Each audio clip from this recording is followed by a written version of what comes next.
How do we tap into our feminine and our masculine energies, and why is it important? I am so excited for this episode. It's recommended by BlankpageDiaries.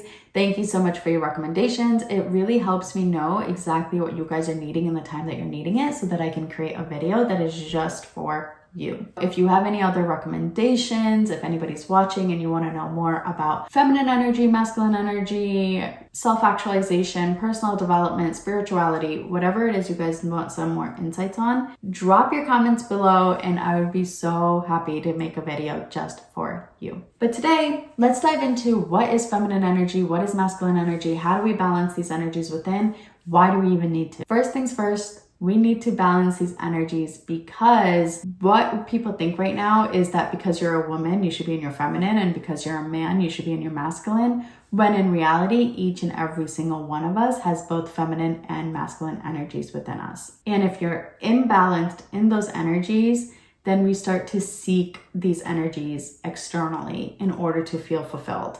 But when you balance these energies within, you feel a sense of inner peace and harmony and bliss and joy in your whole body, in your mind, in your soul, and you feel like you don't need anyone outside of you in order to feel loved, appreciated, just like happy. Also, before we dive in, ignore what's going on with my eye. I'm having some makeup issues. My eye keeps watering, but I really wanted to get this episode out to you guys today because it is eclipse season, which is all about relationships, balancing your sense of self with relationships with others. So this episode is very timely and I really wanted to make sure that you guys get the information, even if I may be looking a little weird. So first things first is awareness.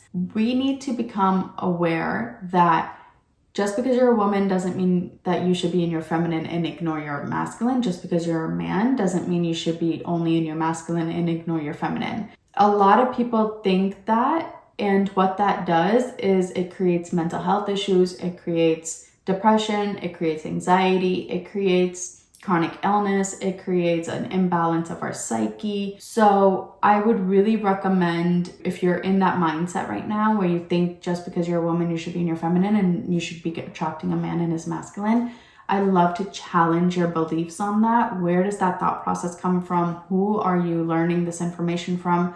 Are they in situations in their life that you think is inspiring? Are they in happy, harmonious, thriving relationships? People that are in conscious relationships understand the work that it takes to balance both of these energies so that they can thrive in harmony, peace, and joy with other people. So this is something that I really had to learn, right? So I was very much in my masculine.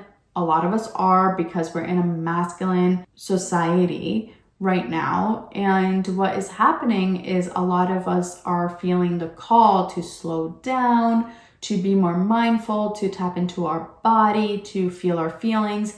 These are all traits that happen when you are first activating your feminine energy, which is an incredibly important time.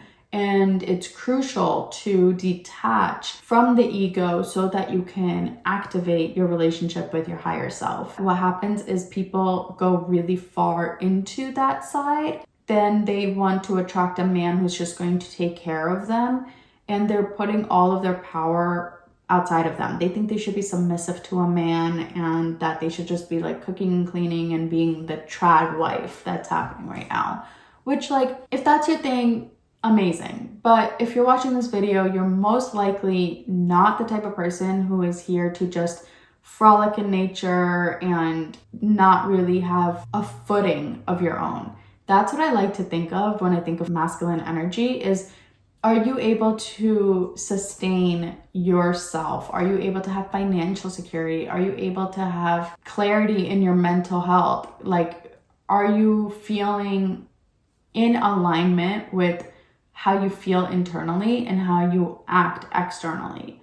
To me, that's feminine and masculine energies balanced. When your inner world reflects in your outer world. A lot of us have imbalances where we're overworking, overgiving, we're burning out. That means you're a little bit too much in your masculine energy and it's time to gear more towards your feminine energy.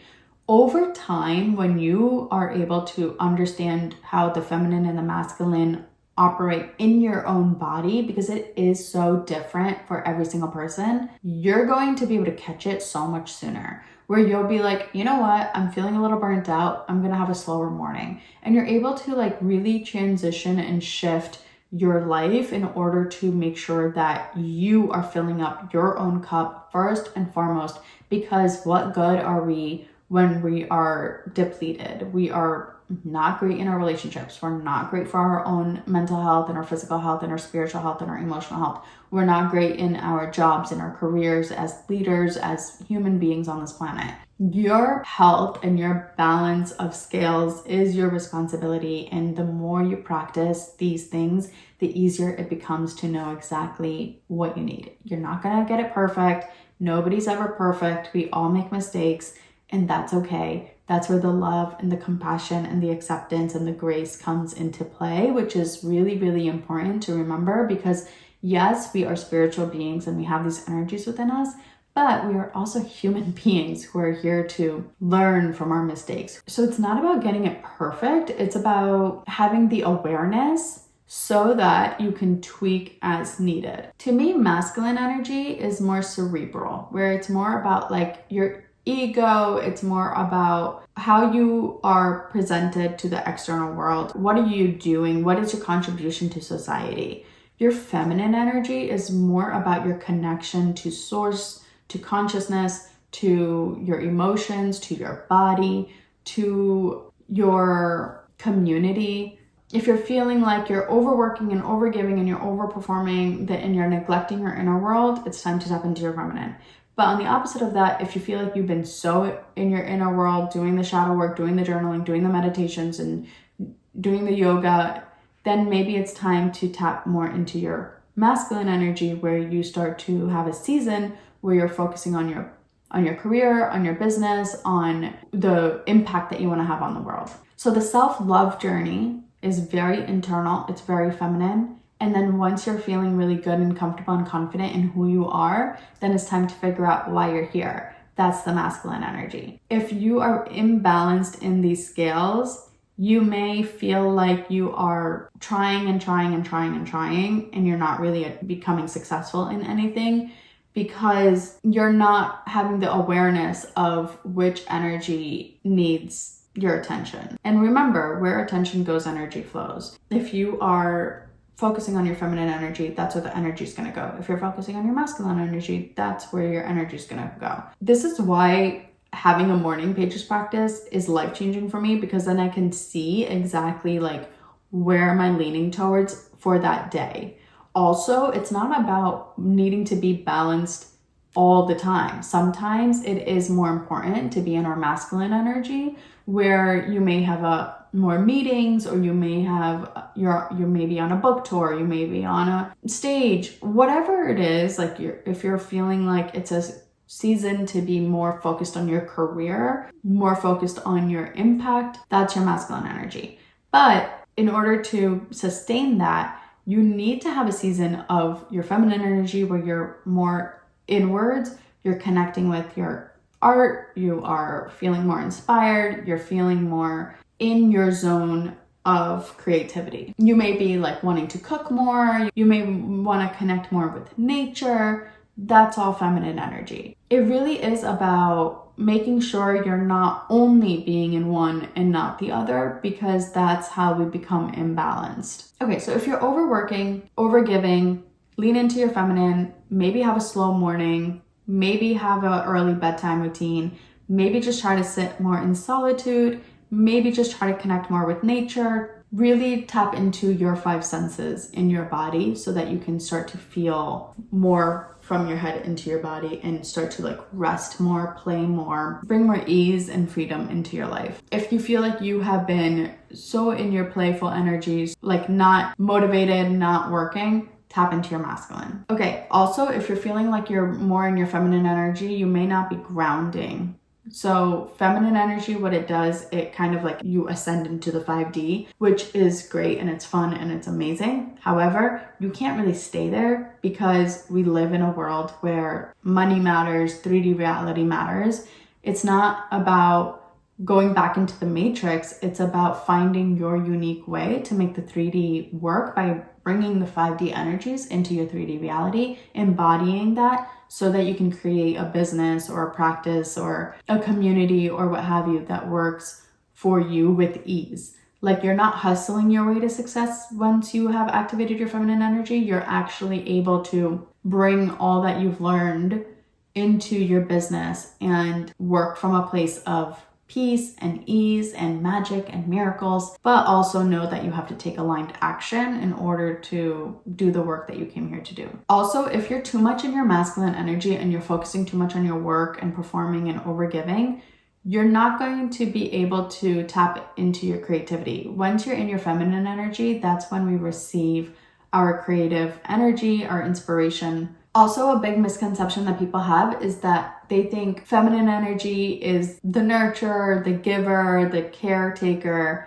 when in reality, that's actually our wounded masculine energy, because the masculine energy is what's here to give, to serve, versus the feminine energy is here to receive. You're not actually in your feminine energy when you are people pleasing and giving too much of yourself to others. You're actually in your wounded masculine.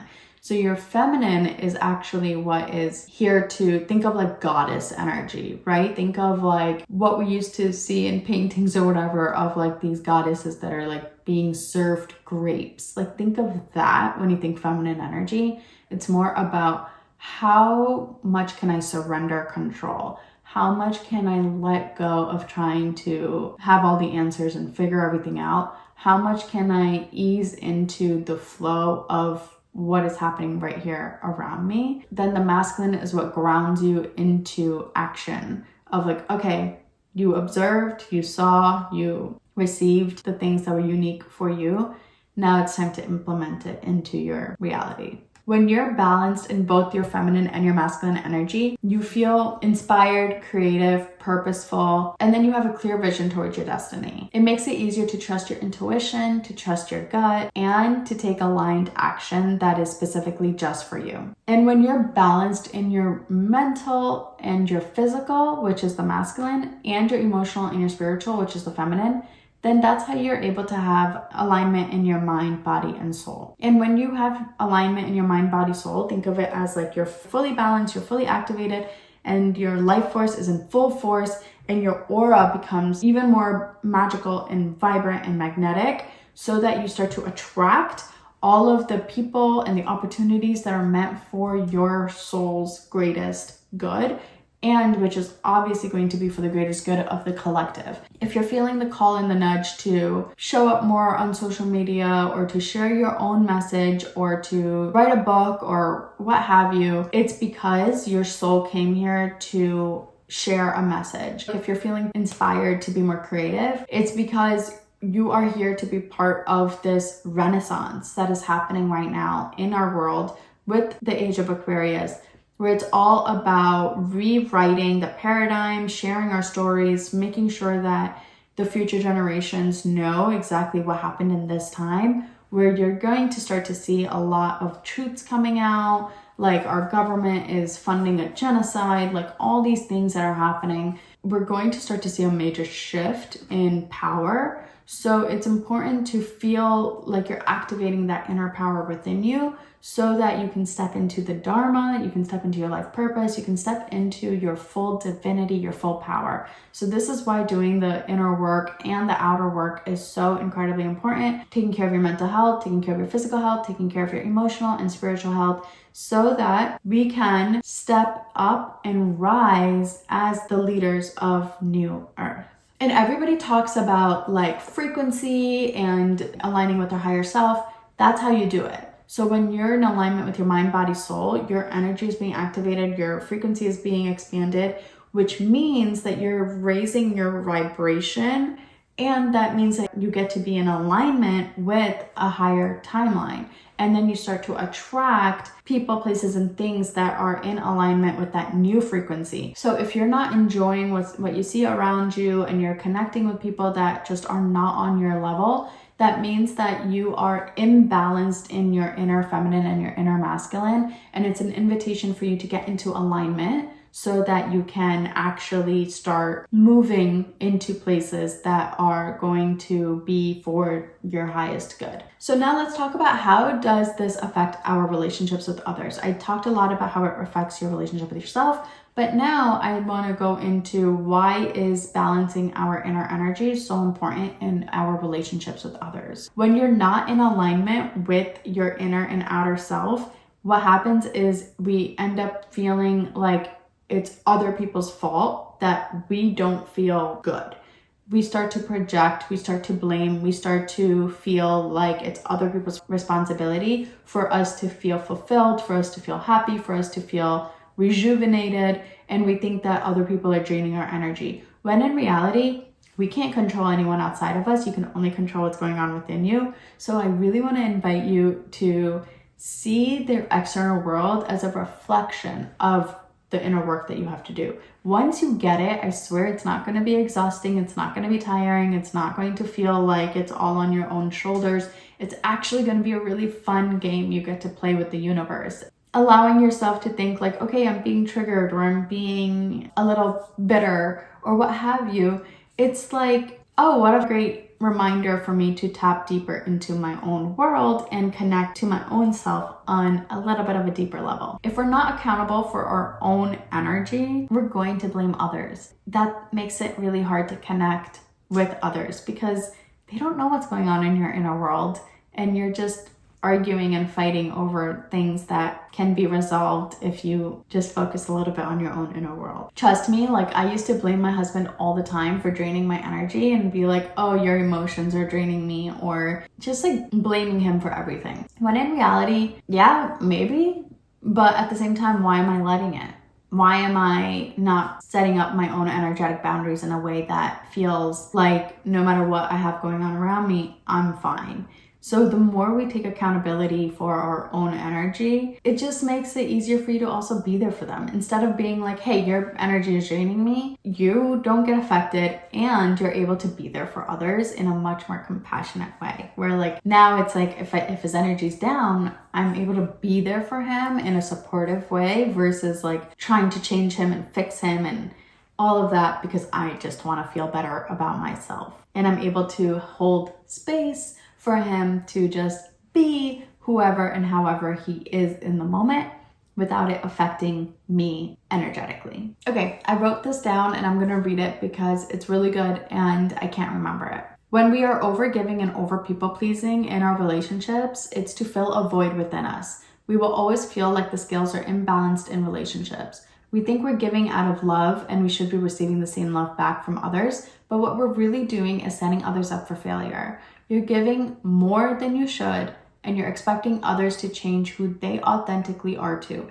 This is why it's so important to pay attention to your own energy, see where you're overgiving to compensate for an inner void. If you are truly not receiving the love and attention that you want in order to feel loved back, then you can assess. So this is another thing that I used to do all the time in my relationship was give. Take care of him, cook for him, make sure his clothes are ironed, make sure the laundry's done, all of that, right? But what happens in that situation is we're always going to be expecting things in return at the level that we're giving it. And if you're not giving from a place of true choice and feelings of I just want to do this, then you're always going to want a return on your efforts, which is human behavior. It's natural for human beings to want like give and take and have that equal energy exchange. But what I'd like to invite you to do is think about, am I giving from a place of expecting something in return? Then don't. Like, you don't have to do that, because when we do that, come from it from a place of that energy, then it's like scarcity mindset where it's like you think that energy is so limited that if you give, you have to receive that back. If you come at it from a place of an abundance mindset where it's like energy is abundant, I'm giving, I'm gonna get it back. It's this like beautiful like ebb and flow of life. But I'm not trying to say that ignore those feelings. Try to see where it's coming from. Is your partner not stepping up? Is your partner not showing up for you? Is there a real imbalance of energy exchange happening in your relationship? which is very possible and very real. It happens all the time. Have a conversation with your partner. I've had many conversations with my partner where I'm like, hey babe, I think I'm giving a little too much and I'm not feeling the same in return. Or vice versa, right? Where it's like, hey babe, I don't have any energy to give this week. I'm sorry, I'm not going to be cooking this week. Like, can you please worry about your own meals? You're allowed to have weeks, you're allowed to have seasons, you're allowed to have moments where you're not being your best self and they're not being their best self. So relationships require so much understanding, so much grace, so much compassion, of allowing ourselves to just be human and not expect the world from each other, because then you don't expect the world of yourself and you don't end up feeling like this sense of bitterness and resentment when you are taking care of everyone, taking care of everything. And this is why like having these conversations is so incredibly important, because it's hard and it's difficult and it's uncomfortable, but at the same time, when we're having these honest and vulnerable conversations with our partners, it really opens the door for deeper connection. So I love to invite you guys to not be afraid to go there and have those conversations. Also, if you're fearing abandonment or rejection, see where that's coming from, because you standing in your truth and in your power, again, goes back to balanced in your feminine and masculine energies. It really gives you the courage to be like, well, I'm fine with or without this person, so let me speak my truth. And you'll be surprised, like you being fully in that energy is going to come back into your life, whether in that relationship or in some other way. But if you're avoiding and if you're neglecting and if you're abandoning your own thoughts and your own feelings and afraid to have these conversations with your partner, you don't know what you're missing out on. And you could be missing out on just another layer of love with your partner. I hope this episode gave you guys some insights on becoming aware of when you're overly in your feminine or overly in your masculine, and how to bring those energies more into a balanced, harmonious place within you and within your relationships, so that you can thrive in love. Please hit like, subscribe, drop a comment below. If you are navigating these challenges, please let me know what you're facing and what you're going through, so I can give you personal advice or a personalized way to get through what you're going through. I love making these videos for you guys. I do post them twice a week, and I appreciate you guys coming back to watch them. I'm so grateful for you. It's why I create the videos that I do. If you know anybody who may be struggling with this, please feel free to share this episode with them. And I'll see you guys next time.